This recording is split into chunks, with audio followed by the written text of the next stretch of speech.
Erza's true past revealed.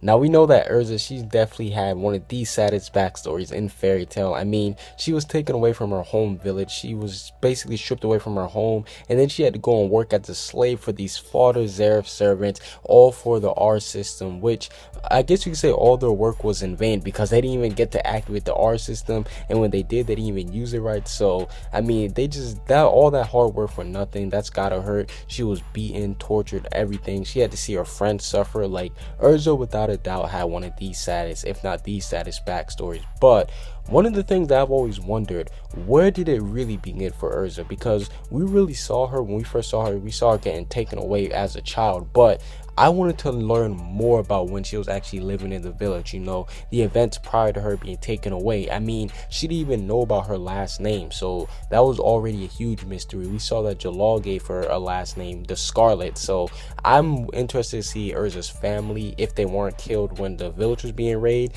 and I want to learn a whole bunch of more stuff, just basically about how her childhood was. Now, one of the characters that was recently introduced was Irene Elaine. Her name is Elaine the Scarlet Despair, so we know that she looks a lot like Erza. There's definitely going to be some type of similarity between those two, and there's going to be some type of big connection. Now, the one thing that definitely made me say, okay, these two are definitely 100% connected is when we saw Eileen. She basically used some type of magic to look over everything in Fior. I mean, that was pretty dope because that showed her just the strength of her magic. But then we saw her when she saw Erza, she was like, wait a second, this type of scarlet hair like she noticed that right off the back. So that just shows the connection between those two. Now, here's one of the theories that's been floating around. A lot of people have been saying, what if Erza is actually an enchantment of Elaine all this time? She's not even a real person. Now, that would be crazy. That would definitely be one of the hugest plot twists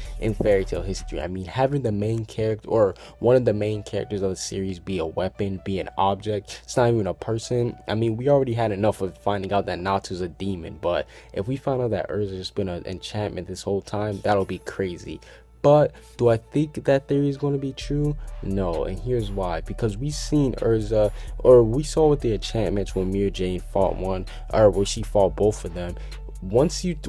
From what we've seen, once they take a large amount of damage, we could pretty much conclude that they're going to be done. Like after they take a large amount of damage and when it looks like that they're down for the count, they're going to revert back to their weapon form. And we've seen Erza, she's taking countless amounts of damage. I mean, there's been times when she's been completely down and out, like the fight versus Azuma. There's so many moments when Erza's been like taking a whole bunch of damage, and even through all that, she's still never reverted back to being an object. So that's why I don't necessarily believe in that theory, because I think it would have already been, like, if she would have, all the damage that Erza's been taking, she would have been reverted back to being a weapon, you know what I'm saying? So that's one thing. And another thing, I don't really know how credible this is, don't quote me on this, but I don't think that Eileen would be able to keep up that magic from that far away. I mean, they've basically been separated for this whole time throughout the series, so I don't know if she'll be able to keep that up for that long. But the last thing I want to talk about in this video is her actual past.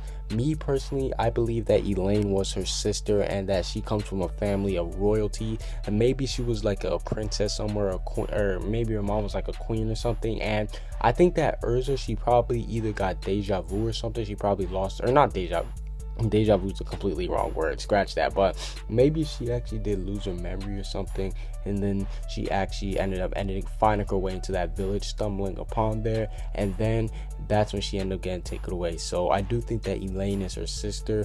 Maybe they had a close bond, and Elaine, she's just going to bring up all the stuff that they've been through together. That's going to make Erza gain her memory back from her past. But that's basically it for this little video. What do you guys think about Erza's true past? Do you guys believe in the Elaine theory? And what do you guys think Elaine's connection to Erza is?